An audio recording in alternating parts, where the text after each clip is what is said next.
We might be fighting the Paintress in Expedition 33, but the only thing you're going to be fighting is the urge to call off work. Because Expedition 33 Clair Obscur, or Clair Obscur Expedition 33, will grip your entire soul. It has for me. I have been in bed at night playing on my ROG Ally, wishing I didn't have to work the next day because it is incredible. The story grips you from the beginning. The intro sequence introduces you into the entire story. So for the first, I don't know, hour maybe, 45 minutes, it sets up the entirety of the game. Who you are, who the characters are, what their stories are, what the whole premise and struggle of the game is, why you're doing what you're doing. And it hits so hard. I haven't had an intro like this hit me since The Last of Us 1. Now, if you've never heard of Clair Obscur Expedition 33, here's a quick little synopsis. You play as Gustav and a few other characters in Expedition 33. An entity known as the Paintress wakes up once a year, paints a number, and every human that age or older dies. So she just woke up this year, painted 33. Your main character watches as half the town, or however many, just fade out of existence. And so every year they send off an expedition of the next year's victims. So Expedition 33 are people who are 32. So they're going off in the year of 33 to hunt down the Paintress to try and stop this cycle. And this has been going on. Previous expeditions have been going out, laying foundations, trying to map this continent so that every year the expeditions have a better chance of defeating her. This has been difficult to put into words. This is my game of the year, and it's only April. I have been thinking about this game every second that I'm not playing it. The voice cast, Charlie Cox, Ben Starr, Andy Serkis, Jennifer English. It is top tier voice actors and just actors in general that they have. The visuals, it's using Unreal Engine 5, and you can tell. My God, what a beautiful world they have created. On a side note, this game was created by 30 people. 30. Yes, you heard that right. 30 people. Some of which are ex-Ubisoft devs. So as you can see, devs have that creative mindset. They have the tools and the skills to make great games. You just got to give them the freedom. The music, the score for this game is one of the best I have ever heard. I just came off of South of Midnight, which has another kick-ass soundtrack. And to immediately jump back into a game that has just as good, if not a better soundtrack, is immaculate.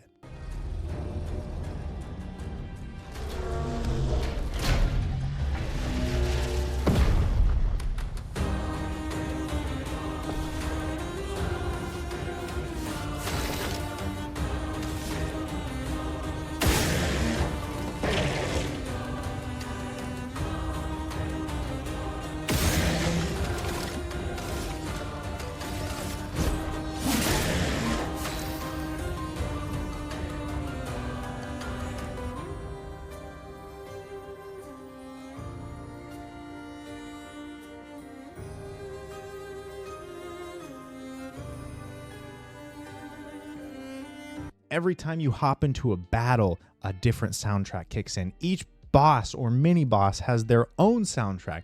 It is so cool and makes the world and the combat feel more dynamic. Not only are you fighting a different enemy with a different moveset, but they have a different soundtrack. Now, yes, I did bury the lead a little bit. It is a turn-based game, but just wait. Don't let that stop you. It's turn-based when you're selecting your attacks, but when the enemy's attacking you, you have to press the button to parry. You have to press the button to dodge. You can perfect dodge. You can perfect parry. If you perfect parry every attack, then you do a counter attack, which is free damage. So if the enemy attacks 3 times and you parry all 3, you'll then launch a counter attack. There's also a team parry. So if they do an AoE against your entire team and you parry, then the whole team says Expedition 33 performs a counter attack. When you're launching your attacks at the enemy, you have to hit these QTE events for extra damage. This game keeps you enthralled and involved in the combat. You don't just click a button, sit back, have a sandwich, take a nap, heat up some soup, and wait for your turn to come back around. It keeps you engaged every single second. I guess I should get this out of the way. I'm not sponsored. I wasn't paid. There's nothing preventing me from saying anything. Kudos to the devs too. It's $45 if you pre-ordered it. It's $50 now that it's out. It's also on Game Pass, so you can go and try it to see if you like it. We all love consumer-friendly moves like that. You had Split Fiction, where you only had to buy one, and the Friend Pass, so somebody could play with you even if they didn't have the game. They could play the entire way through. Then this. Games are coming out $70, $80, $90. They drop this for $50, and it's long. The main content is about 30 to 40 hours, and then with side content, you can squeeze probably 60 hours out of it, depending on how deep you go. And it immediately dropped with New Game Plus, which is something you think I wouldn't mention, but a lot of games lately, they'll drop and then New Game Plus comes out 6 months later. There is an incredible amount of depth to the RPG mechanics. You have different weapons. With the weapons, the more you level them up, the more effects they have. You have these things called pictos, which think of them just like a mod. Like if you had an armor mod slot, you would slot in a mod and it would give you some sort of passive effect. That's what pictos are. Each one gives you, plus 20 health or plus 21 defense and maybe 4% crit. Each picto also has a passive ability called a Lumina, which is this little underlined part of the picto that says plus 50% crit damage if you're under 50% health.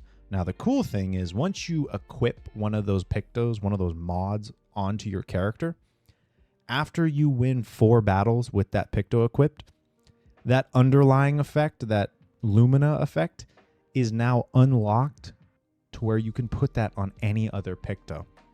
So not only as you play through this game will you have a vast library of pictos, you'll then unlock those underlying Lumina effects to switch onto different pictos.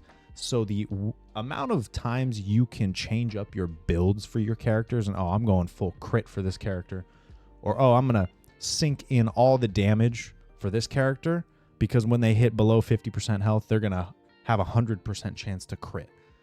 There's so many different ways to play. It's fantastic. Your ability trees are vast for each character, and with the abilities, you can proc elemental damage for one character, which then sets off an ability for another character. You just have so many different ways you can play. The story is, my God, it rips at your guts every second. Like, this game shows you what a team of passionate devs can do. And this is exactly what we've been asking for. Too often this year, last year, the past couple of years, people say, everything's generic, everything's the same, more extraction shooters, more live service, more this. Where's the original IP? And they bring this. Now, of course, you can see inspirations. You can see a little bit of maybe Death Stranding for a couple of the enemies, The Legend of Dragoon, some Final Fantasy, a slight tinge of like Sekiro parrying, maybe some Souls-likes with the flags because they're kind of like bonfires. They reset the small enemies, but not the large cinematic bosses. But like just your normal kind of area enemies, those reset. But this is good. We want games to take inspiration from other games. That's the entire point. That's what makes gaming beautiful, is you have a game that comes out and says, you know what? Players loved this and that from this game and those from these games. So we're going to put it in our game, give it a spin, make it our own kind of flair, and they're going to love it. My performance for the game, I'm running a 4070 GPU with 32 gigs of RAM and an i7 12700K. It's running like a dream. I've had one crash so far, and that was while I was streaming to 3 different platforms with my camera set to 4K. Every other time I've played it, without streaming, even while recording on my ROG Ally, it's ran perfectly. So I'm not sure. We'll see. I'll play more, and if there's any updates before this video goes live, then I'll definitely poke this in. But I'm not sure if that crash was based on the game or on the fact that I was just using my GPU for something other than the game. We'll see. Other than that, it's been running like a dream. Even when you set it to lower graphical settings, on my ROG Ally, I think I was running it at either medium or high when I put it in the like boost 30 watt mode. It runs so well. And you might think, Morgan, it's 2025. Of course it's going to run well. Yeah, You'd be surprised if you pay attention to the gaming space. New games coming out without a ton of bugs and running great is not as common as it should be. And this runs fantastic. I don't know about console. I don't have it on console, but I haven't heard anyone up in arms about, oh my God, the console's broken. So as far as I know, it's running well all around. Now you might be thinking, oh, Morgan, you're glazing this a lot. There's got to be something wrong with it, right? I haven't encountered anything jarring. You know what I mean? So I'm sure you could nitpick something, but there's nothing that's popped out of like, oh, wow, that broke my immersion. Or, oh, that took me out of the gameplay. Or like, ooh, I really don't like that. You know what I mean? Sure, I could go and say, oh, that tree right there has a little bit of like lighting off. Or, oh, you know what? That looked a little fuzzy. You know what I mean? You can always nitpick something with games. I have yet to see anything occur, whether it be performance, graphical settings, like anything like that, to say, oh, this is broken. You know what I mean? I will say the thing that keeps creeping up on my mind, which is a good issue to have, is I know this game's going to end. And I know I'm going to have to play something else. And I know that sounds crazy, but I feel so strongly about this game. I have not felt this way since Ratchet and Clank Rift Apart, God of War Ragnarok, maybe Returnal on PS5, the roguelike, because that one's incredible. This is like a top 3 game for me ever. I might do a ranking of just my top 5 or top 10 games. This is incredible, and you really should try it. Don't shy away because it's turn-based. Like, I understand, I used to feel the same way. I did not like turn-based. I tried them. I tried XCOM, which is a renowned turn-based game. People who like turn-based are like, oh, XCOM is the shit. I didn't like it. And then I tried Baldur's Gate 3. And if you've played Baldur's Gate 3, you know how good it is. So when this game got announced, I said, oh, turn-based? Let's go. And then you see the combat. And you hear the soundtrack kick in. And it's like, oh, this is badass. Then you play it. You're dodging. You're parrying. You're counterattacking. It feels so good. And the parry timing is tight. So I've seen some people like, oh, there's no sense of accomplishment. Bullshit. You get in one of these boss fights, when you nail those parries and you have a counterattack, it feels so good because you saved all the damage and you hit the boss with a big damage attack. It feels incredible. Like, just trust me. Go and try it if you have Game Pass. It is phenomenal. It really is. Bottom line, I love this game. It is refreshing. It's new. It gave us what we wanted. Kind of like how when Space Marine 2 came out, it was kind of a return to form of just fun, cohesive. You bought the game. You got everything it had to offer. All the DLC and add-ons were free. It made you feel like back in that 360 era. If you haven't seen that video and you want to, go up here. I'll pin it right here. But this game just gave us more of that. Not so much the 360 era, but more so like, oh, this is new. This is fun. This is unique, and it's giving players something that they can really dive into and say, oh my God, this is cool. There's nothing else out there like this. This is what we wanted. We wanted more new IP. We wanted new games taking risks, and that's what this is. And we need to reward that. Please, go on Game Pass. Give it 2 hours.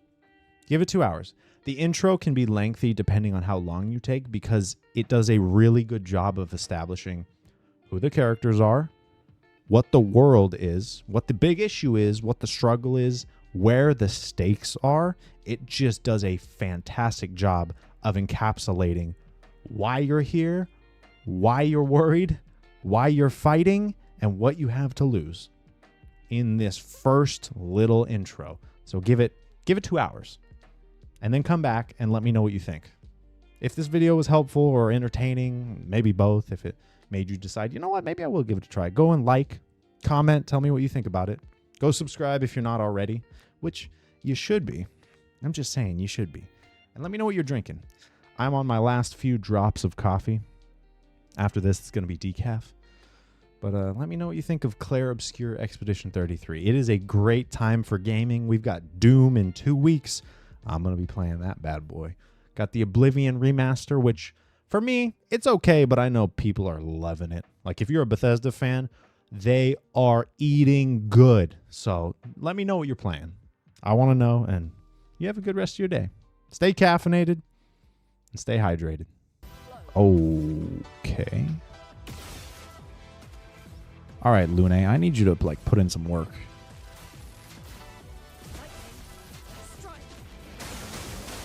I wonder what's going to win. There's so many good games this year. It could honestly be like any of them.